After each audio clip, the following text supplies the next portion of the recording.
Hey guys, my name is Willie Reyes. Welcome to my channel. In this video, I am going to be talking about my experience moving from Michigan, from Detroit, Michigan, where I lived for almost 30 years. And now that I live here in El Paso, what has my experience been? From the point of view of an outsider who loves living in the Sun City, yeah, so let's get to it. I do have some pros and cons. At the end of that, I have some honorable mentions, and let's jump right into it. All right, the story on why I moved here. The reason I moved here was because of family. My wife is from Chihuahua, so the capital of Chihuahua, and that's where all her family is. Her mother is an older person. She's in her 80s. She's been having to go and help out her sisters, take care of her mom. And it's been hard on me and my daughter. We have a 2.5-year-old daughter. It's hard for us to be away from each other, to be apart from each other for so long. She's gone for months on end at points. And I got to the point where it's like, I have to make a decision. I'm not good with planes. I hate planes. I dislike using planes. I really do. So I usually drive, and it's about 2,000 miles worth of driving from Detroit, Michigan to Chihuahua. That being said, my main reason for moving here was to be as close to her home in Chihuahua as possible while still making US dollars. I don't want to go to Mexico and make pesos when you can make US dollars being here. So that's the main reason why I moved here. Another reason was, there's a lot of reasons, but the main ones, just to, stay on topic. I was out there for way too long, and during 28, 29 winters, some of them were very harsh. Some of them weren't that bad. All the snow, all the shoveling, that's something that here I don't think I'll see. The weather's nice. Being out here is like being, winters here are like spring. So it feels really nice, being out here. But yeah, that's the gist of the story on why I moved here. Pros and cons from an outsider moving into the city, the Sun City. Now, some things I should mention. I don't have a very heavy education. I never got a high school diploma or GED, which is something that I'm working on now. I am in the process of getting that taken care of. Pros and cons, jumping back onto that. Now, starting with the pros, the weather. Weather is great. I love the weather here.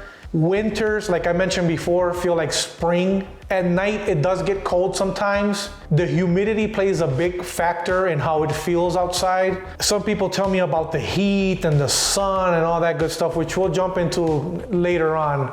But I did spend a summer in Chihuahua, which gets about the same as hot as here. It's similar in the heat, pretty much the same. I was there in Chihuahua from May to about July. Every day was 100 degrees. Almost every day the sun was out. Hardly rained. It rained towards the end. So I know what to expect. Now, that being said, me personally, I much rather have a 95, 100, 105 degree Fahrenheit with 10-15% humidity than 75, 80 degrees with 85, 90% humidity. Humidity does play a big factor in how it feels outside. Yeah, that being said, the weather is really nice. I actually like it. It feels like spring every day. When the temperature's in the 50s during the highs, like during the daytime, and the sun is out, it feels warm. I got my window cranked down. I'm driving around doing my thing with my gig that I'm doing, which I'm gonna talk about in the future video. That's coming out very soon, so keep an eye out for that. Yeah, the weather's awesome. The people here are extremely friendly. I've never encountered the situation where I'm driving around into different neighborhoods and people are out walking their dog, they're watering their lawn, they're doing whatever outside, and they happen to see me drive by and they turn around, and instead of just going their way, they wave. They say hi to me as I'm driving. Me being a polite person, I always wave back. If they smile, I smile back, It's cool to walk into a store and someone's either walking out or walking in before you and they hold the door for you. That's interesting. That's not something you really see in Detroit. I'm not trying to put Detroit down, but it is the truth. People here are a lot more friendly than up there in Detroit. Overall, people here are very kind. You walk into a Walmart, they'll greet you with a smile, something that, unfortunately in Detroit, it's not so common. And people are either on their phone or they're talking to their buddy, and people are just walking in and out. I mean, it's the truth. You want to check me out on it? Check me out out on it. Go find out for yourself. But here it's different. People are really, really friendly. That's a real plus. Housing prices. Housing prices. Houses here are cheaper than up there in Michigan. Now, I don't know what the rest of the nation sells their houses at. I can't really say. I've been around to different states and different cities, but I was never looking into what the housing market, is until recently, because I moved here and I plan on getting a house. I plan on having a house. I don't plan on living in an apartment for the rest of my life. So I've been intrigued, and into finding out what the prices for houses are going for. And typically here, they're a lot cheaper. I would say a house here that's around 200, 225K in Detroit, or not in Detroit. Detroit, it's hard to find a house for less, it could be around $100,000, but nowadays, which is crazy. I lived in Southwest Detroit. I would not pay $100,000 for a house in Southwest Detroit. Let me tell you that. I wouldn't even pay 50. But that's what they're going for, amen to that. But if you go out to the suburbs, there's Farmington Hills, you got Plymouth, you have Wixom, different cities out there. You have Taylor, Brownstown, etc. There's different cities in the Metro Detroit area that an equivalent house here over there would cost you about $400. $350, $400, easy. And I think houses here are better built. They're nicer looking. That's my opinion. I think they're valued right, I think, which is a very good thing. It's a plus. Another pro is the culture. There's a lot of culture here. You see a lot of people from Chihuahua, from Juarez, from the capital of Chihuahua. You see them driving all the time. You can tell the different plates. The way you can tell plates is with, the red letters on the plates are from Juarez, and the ones with the purple, with the green hue on the plate, that's Chihuahua. And you can see it easily. It says Chihuahua right on it. There's a lot of New Mexico culture here, a lot of El Paso culture, which is a blend. I think it's a mix of, down south in Mexico, like in Juarez and Chihuahua, some of the stuff from New Mexico. And I find that really interesting. Food is good. That's another good point. Food here is good. It's not as diverse as it is in the Detroit metro area, where you have a lot of different types of cuisine. Here is, you do find some Asian, some mostly, Mexican food, and it's really good. I've been here a few months, and I've always liked spicy foods, but lately I've been eating a lot of spicy foods, like a lot of jalapenos, I went through a whole bottle in a week of Tabasco sauce. I'm almost done with the Valentina. I never ate that much, hot stuff before, but I find myself eating a lot of spicy foods lately. So yeah, that's another plus. On to the cons, and this is where I think I'm going to spend most of the time. I'm not trying to make a really long, lengthy video, but I do want to touch on the high points of pros and cons. The cons, the biggest con is employment. If you are coming here, here's my advice to you. If you're watching and you want to move here, whatever your reason may be, if you're moving to El Paso and you don't have an education, if you don't have a GED minimum or a high school diploma, you're gonna have a hard time. Let me explain. I have a strong background in supervision and warehousing type work, manufacturing type work. I'm very mechanically inclined. I worked at a mechanic shop for 5 years. I worked at a pawn shop for 8 years. So I have a lot of experience dealing with people. I also learned a lot in the world of manufacturing. I grew as a person to be more professional. I worked at a place called Hollingsworth for a few years, and I became team leader, supervisor for the Electric Silverado fascia program. That was a cool gig. That was a cool job. I enjoyed it. I really disliked having to walk away from it. There was a lot of chaos, a lot of issues. Upper management wasn't all that great. They were okay, but we had a lot of issues with launching programs, but we did. We were successful in launching the different trim levels, and I had a lot of good help. I had, good engineers on my side, program managers. I had a lot of good people around me. I have that strong resume built up, and I come here and it seems to be intimidating to a lot of people, a lot of employers. First thing they ask me when they see my resume is, how much were you making there? When I tell them how much I was making, the vibe changed to, hey, we're looking for people. How are you today? To, oh, yeah, so how good are you with measuring? How good are you with math? And you keep saying yes to all these questions and they keep asking more and more. I'm thinking with the, end of finding out what they can say, oh, okay, then, we can't proceed from here, which in my case was the high school diploma / GED. That was an issue. I applied with many places, with Eaton, I don't want to name drop a lot of people, but I with a lot of local companies, and in the end I felt really bad. I couldn't land a job with these people because I didn't have a high school or GED. Even though my experience is very thorough and extensive. If you ask me if I was an employer, and I'm hiring based on experience. I keep hearing about, different employers not really considering bachelor degrees anymore. I know that's not for everybody, but for the most part, most employers are looking for experience over anything. Because let me tell you, from my experience, I work with people that had the education, but didn't have the experience. And at the end of the day, I was the one that was looking good, not them. And I'm talking about people that had multiple years of college with degrees under their belt. So I don't know, but that's just me. That's a big con. If you have an education in whatever degree you have, whatever background you worked in, do keep in mind that El Paso doesn't pay the best, which is another topic that we're gonna touch in a minute. So if you were making, I don't know, if you lived in Wisconsin or Idaho, I don't know, and you were making, $25, $28 an hour, don't expect to make that here. It's gonna be hard for you to make that here. I'm sure I'll have people in the comments that do live here and have education and good jobs, and they probably make good money. I'm not saying this is a blanket, thing over everything, but for the most part, that's been my experience. It's been hard. I've applied with a few places that I think are looking out pretty good, and I'll keep you guys updated on what happens. In the meantime, I was doing Amazon, which again, that's another video I have planned for the future. Expect that coming soon. And I was let go because the demand wasn't there. A lot of people got let go, and that wasn't just my facility at El Paso. I think that was nationwide.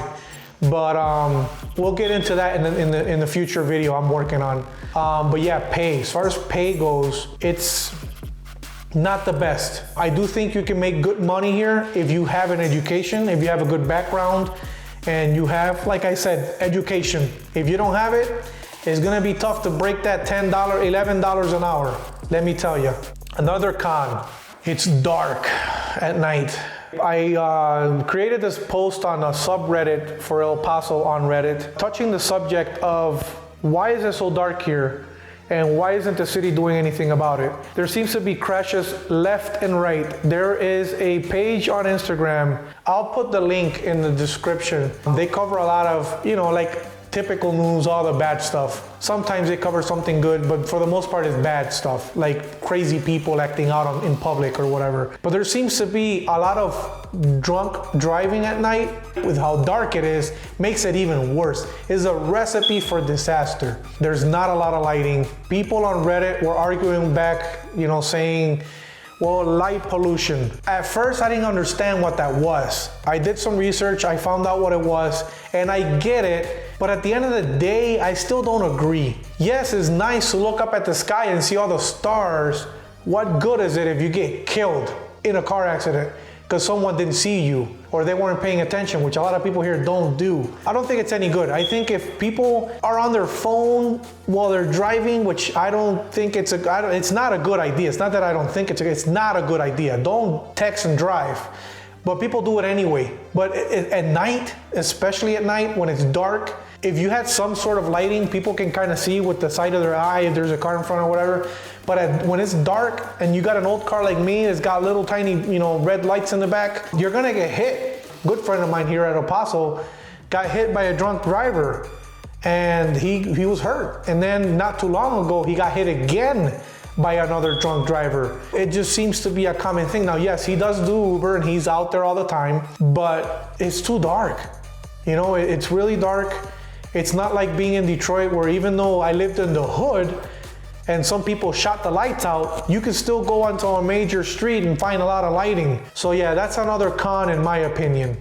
Another con, if you travel to Juarez and back, I know a lot of people like to explore, they like to see the culture, like to experiment with different things and all that.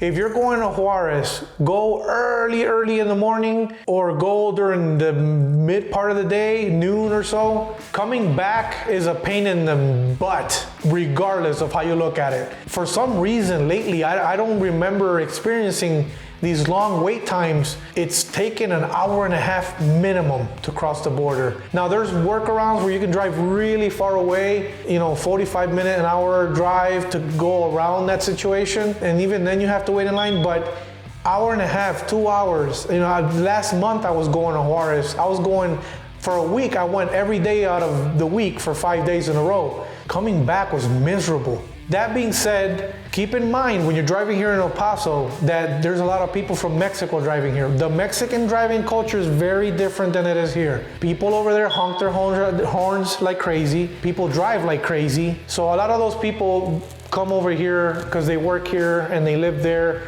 or they come to visit, or they go to the stores or the mall or whatever, and they drive like crazy. So you have to keep an eye out for that. You have to drive with your eyes open, your eyes peeled, paying attention. That's another con, I think. Now, that being said, I do think that during the day, it's a lot safer driving here than it is over there in Detroit, Michigan, or the metro Detroit area.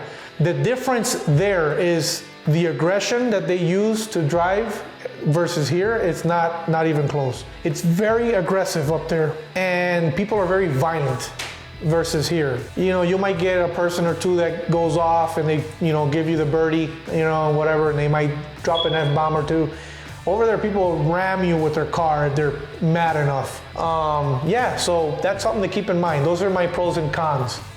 Honorable mentions. Now, if you guys do want a more in-depth video, I can do that. I can make a video that's a lot lengthier, that I can go over more topics. So if you guys think I missed something, make sure you drop a comment down below, and I'll read them, and I can probably compile something for the next video and make something more thorough.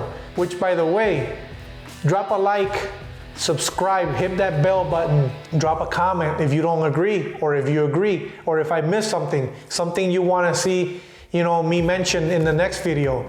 Go for it. Back to honorable mentions. This could be a good or bad situation. It depends on how you look at it. Some people look at it good, some people look at it as bad. This is my opinion. I'm neither or, it's just something to mention. The sun. This is called the Sun City for a reason. The sun here is very strong. And by very strong, I mean, it can be cloudy and you'll look up in the sky and you'll see a white circle like this. That's the sun trying to poke through. Not always, but it happens. You can see it sometimes. And I've experienced something similar being in Michigan, but it wasn't like this. And this last drive that I did up to Michigan a couple weeks ago, I was paying attention to how the sun felt.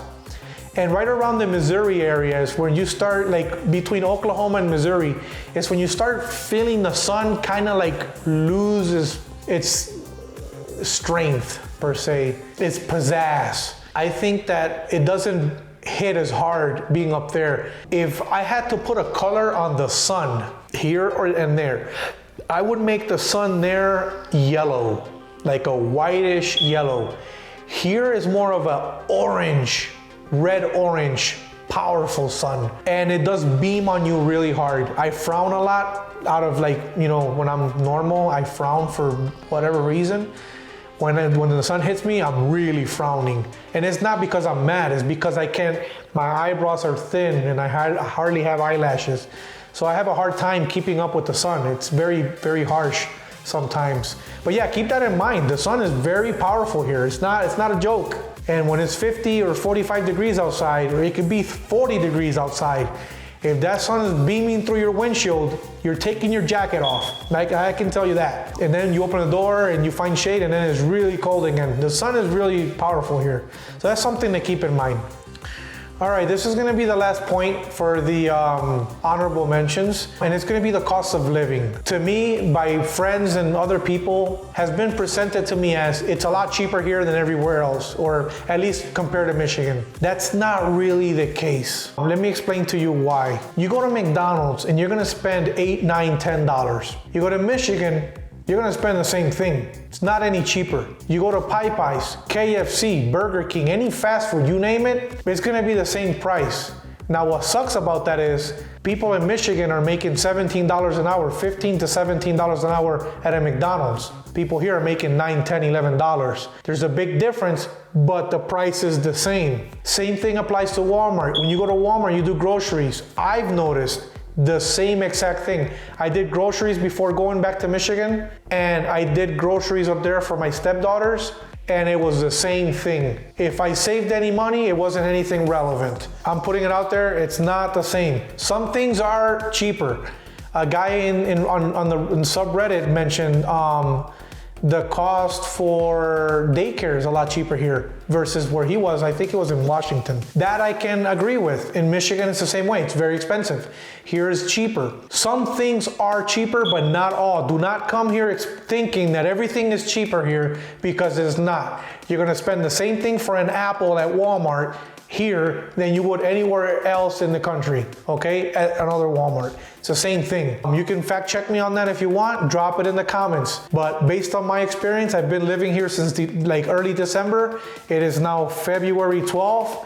I can say cost of living here is not what I was told. There's a store here called Food King, and they do have cheaper things. Now, I haven't tried shopping at Albertsons. I've been told to check it out. I haven't had the chance, but I will soon. But yeah, based on my experience, cost of living is not all that different. Pay here, again, they're based on minimum wage. The fact that people from Juarez come here has a lot to do with it. It's a very saturated market here. I recently applied for TaskRabbit, online thing that you can do gigs on.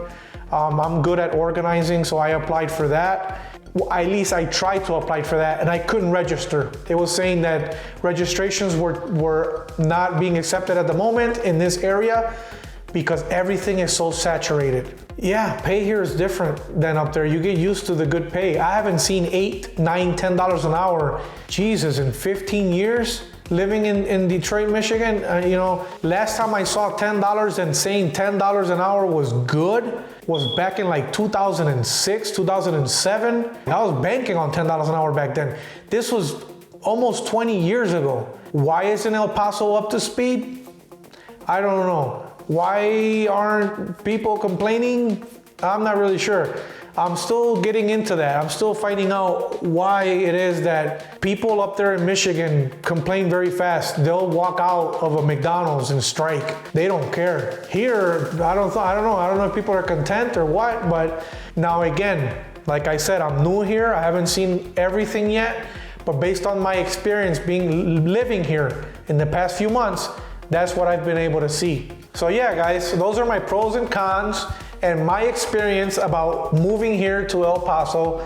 Even with the cons and even with the cost of living situation, I love it here. I am aware that inflation's a real thing. It's affected everybody, and I think that's part of it here too. I forgot to mention gasoline here is a little bit expensive. When I drove to Michigan couple weeks ago, gas here was $3.19. As soon as I made it out of here, it dropped to about $2.69. And I saw it between $2.69 and $2.89 all the way. I don't know, I think it has to do with the refineries here. I don't know, I'm not gonna get into it. I'm ignorant to a lot of stuff, but yeah. Overall, I love it here. I don't plan on leaving. I do plan on living here probably for the rest of my life. I love the sun, even though it beats me up sometimes. I love how the houses here look. I like being around people that are really friendly. You know, it's a beautiful place. I love it here. I see why a lot of old people still live here. I met a guy, he's 72 years old. He lived in Wyandotte, which is a suburb downriver of Detroit, and he moved here. He's retiring here. He loves it here. He said, you know, El Paso's the spot. This is the beginning of a beautiful relationship between myself and the great city of El Paso. Touching on the subject of this beautiful, amazing city, if you guys want to learn about places to go, if you're coming in to visit and you want to go dine somewhere, you want to eat some quick fast food or something at a food truck or something like that, I have the channel for you guys. It's called Julie and Ren, where my friend Enson and his wife Julie make these awesome videos based on real cool spots here in the city. You can check them out on the YouTube. It's a really cool channel, and I suggest you go over there and watch. I watch it myself. I enjoy it. I've been watching these guys since before I moved here, and it's helped me a lot to learn the city. They take you along for the ride. It's really cool. I suggest you guys go watch them. Leave a like and subscribe to their channel also. That being said, that's it for this video. If you liked it, please like, share, and subscribe. Hit that notification bell button. If you guys have any comments, drop them down below. I'll be more than happy to take a look at them, read them, and respond, and we can take it from there. That's it for this video. I'm working on this channel. I'm gonna be moving some things around. Some things are gonna change. You'll see that coming soon. All right, see you next time. Peace.